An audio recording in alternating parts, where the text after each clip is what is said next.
Cercle des fermières de la Chute s'est vu accorder un financement de 15 000 sous le programme Action Aînés Québec, tel qu'annoncé par la députée d'Argenteuil Agnès Grondin le 8 mars dernier. Le Cercle des fermières de la Chute a eu le courage, le guts, la créativité, on pourrait appeler ça comme on veut, de faire une demande de financement. Puis là, j'annonce 15 000 pour aider les femmes. Vous en avez plusieurs ici.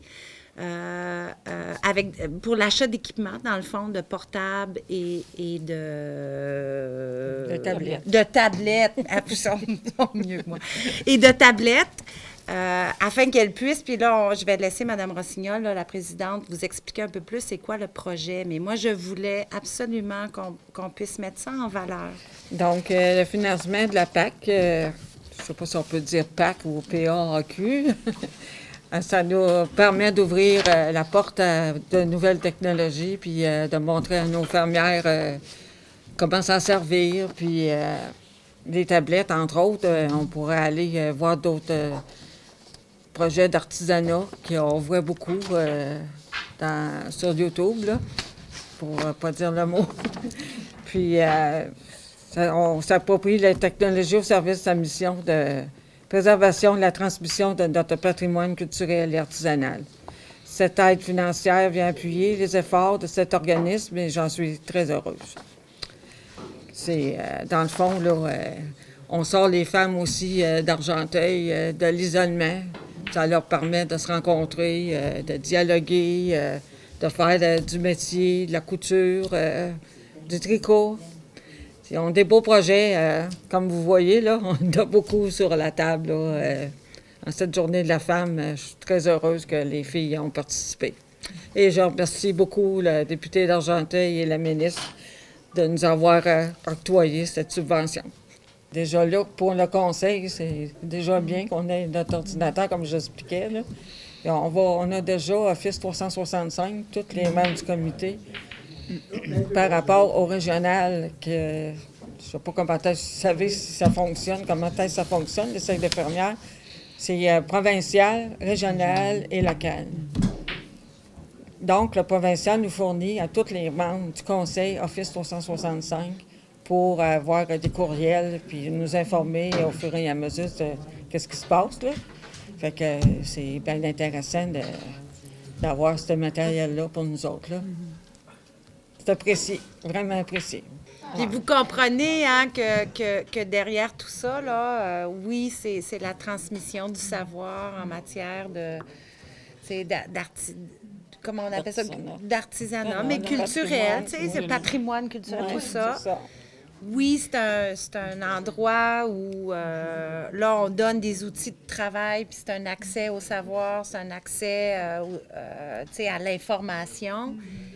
Mais c'est aussi toute une communauté solidaire, là, tu sais. Puis là, il y a, tu sais, tu t'en parlais tantôt, mais c'est une autre façon de sortir les gens de leur isolement. C'est une autre façon de...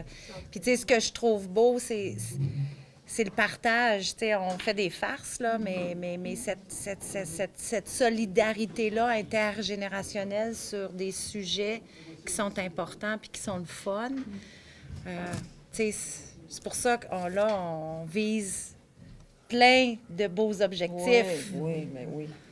La députée a profité de l'occasion de cette annonce de financement pour faire le point sur les premiers mois de son deuxième mandat à l'Assemblée générale. Donc, j'ai eu la chance, là, en octobre, d'être nommée adjointe parlementaire au ministre de l'Environnement. Ah, c'est bien. Et donc, là, j'ai deux dossiers qui me tiennent à cœur. C'est mes premiers amours. Donc, c'est la protection de la nature, la protection de l'eau.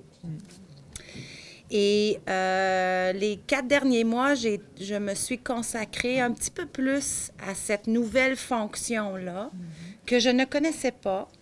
Et donc, avant Noël, en décembre, il y a eu une rencontre internationale qui s'appelle la COP 15. Je ne sais pas si vous en avez entendu parler. Donc, c'est vraiment une rencontre internationale qui est venue à Montréal. Et c'est dans le fond, des discussions pour se donner un objectif de protection de la nature, de la biodiversité, de la faune, de la flore, de l'eau. Donc, des grands objectifs internationaux. Puis le Québec moi, j'accompagnais le ministre de l'Environnement. Et le Québec s'est doté d'un objectif minimal de protéger 30 du territoire pour la nature. Et on a annoncé aussi un plan d'action. Donc, c'est beau de dire des beaux grands mots, on va protéger 30 du territoire, mais il y a un plan d'action derrière ça. Puis il va y avoir un travail qui va se faire en concertation avec le milieu. L'énergie, c'est beaucoup plus facile pour un gouvernement de protéger des terres publiques qui sont dans le nord où il n'y a personne. Le grand défi, c'est de protéger des terres peut-être plutôt privées qui sont dans le sud du Québec. Pourquoi? Parce que le sud, c'est là où il y a le plus de faune et de flore de façon normale. Mais là, évidemment, le loup, la martre, on les voit pas beaucoup. Les forêts, on en a de moins en moins parce que, comme humains, on prend beaucoup de place. Fait que c'est pas toujours compatible. Fait que c'est le grand défi qu'on a, donc c'est de protéger le sud du Québec. Puis le lien, ce qui est intéressant, c'est que dans le comté d'Argenteuil, je sens beaucoup d'intérêt. Donc, c'est pas juste un travail que je fais pour le Québec, mais les retombées sont beaucoup dans la région aussi. Puis ça inspire énormément de groupes ou de municipalités. Fait que là, moi, je me sens très choyée parce que c'est pas deux choses en parallèle que je fais, mais ça se fait ensemble. Et l'autre point sur lequel j'ai travaillé beaucoup, j'ai été nommée présidente du Forum d'action sur l'eau.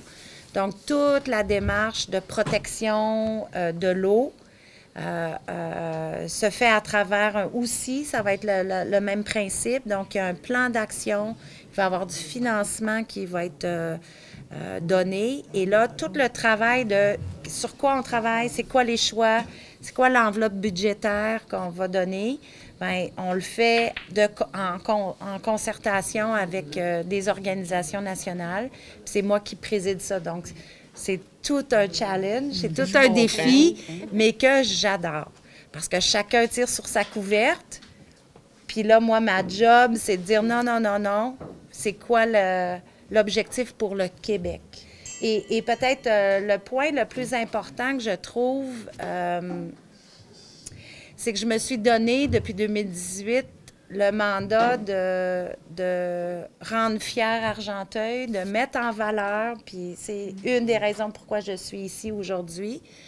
Donc, c'est de valoriser, c'est de mettre en valeur toutes les belles initiatives qui sont dans Argenteuil. C'est probablement la plus grande raison pour laquelle je reste en politique. Et là, dans le cadre de l'environnement, bien, c'est aussi ça. C'est défendre les intérêts d'un milieu qui est plus rural. Ouais. Tu sais, parce que... Puis je vais vous donner un exemple. Tu sais, dans les milieux très urbanisés, à Montréal, on entend souvent il faut restaurer des milieux. Il faut replanter des choses. Ici, le défi, c'est pas ça dans des milieux comme les nôtres. Nous autres, c'est de protéger ce qu'on a. Fait que ça coûte moins cher, mais...